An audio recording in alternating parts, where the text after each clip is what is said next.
নদিয়ার কল্যাণী রথতলা বাজি বিস্ফোরণ কাণ্ডে ঘটনাস্থলে এলেন রাজ্যের বিরোধী দলনেতা শুভেন্দু অধিকারী।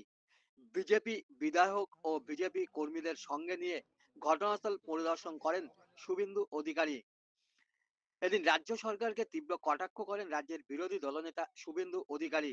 পুলিশ প্রশাসনের ভূমিকা নিয়েও তীব্র কটাক্ষ করেন বিরোধী দলনেতা শুভেন্দু অধিকারী। পাশাপাশি তিনি বলেন, সারা রাজ্যে এরকম বাজি কারখানা একাধিক রয়েছে, তবে মুখ্যমন্ত্রী কোনো রকম পদক্ষেপ নেয় না। কোনো দুর্ঘটনা ঘটলে সেখানে মৃতের পরিবারকে টাকা দিয়ে বিষয়টি চেপে যাওয়ার চেষ্টা করেন।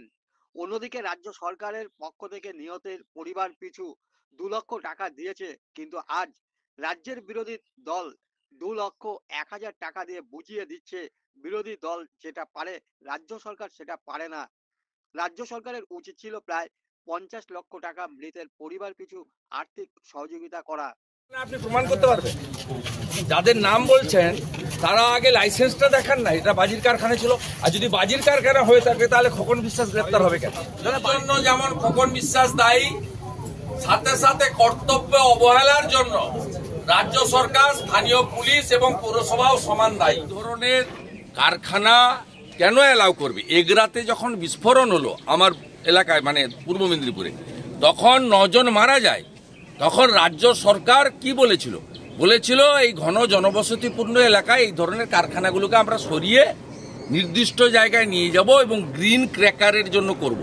তা আমার কথা নয়, তো মুখ্যমন্ত্রীর কথা, মুখ্যমন্ত্রীর প্রধান উপদেষ্টা আলাপন বন্দ্যোপাধ্যায়ের কথা। কিন্তু সেটা কেন আজকে 23 সাল থেকে আজকে 25 সাল, কেন এই 1.5-2 বছরের মধ্যে এটা হবে না? আপনি বলুন, আপনি বলুন, এটা লজিক আছে কিনা বলুন। তারপরে যে 4টে লোক মারা গেছে তার সরকারের ক্ষতিপূরণ, এটা তো কোনো তৃণমূল বিজেপি কোনো পার্টির বিষয় নয়। ট্যাক্সের টাকা দিয়ে আমরা 2 লক্ষ টাকা ক্ষতিপূরণ হয়, সরকার চেক দিয়েছে।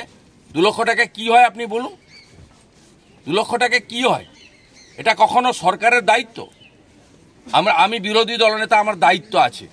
সরকার যেখানে ত্রুটি করবে, যেখানে মানুষের নিরাপত্তা বিঘ্নিত হবে, সেখানে বিরোধী দলনেতা যাবে, বিরোধী দলনেতা তাদের পাশে দাঁড়াবে। এবং মমতা ব্যানার্জি লজ্জা পাবেন, আজকে আমি 2,01,000 টাকা করে দিয়ে যাচ্ছি 4 জনকে, 2,01,000 টাকা দিয়ে যাচ্ছি। সরকার যা পারে না, বিরোধী দল তাই সেটা পারে।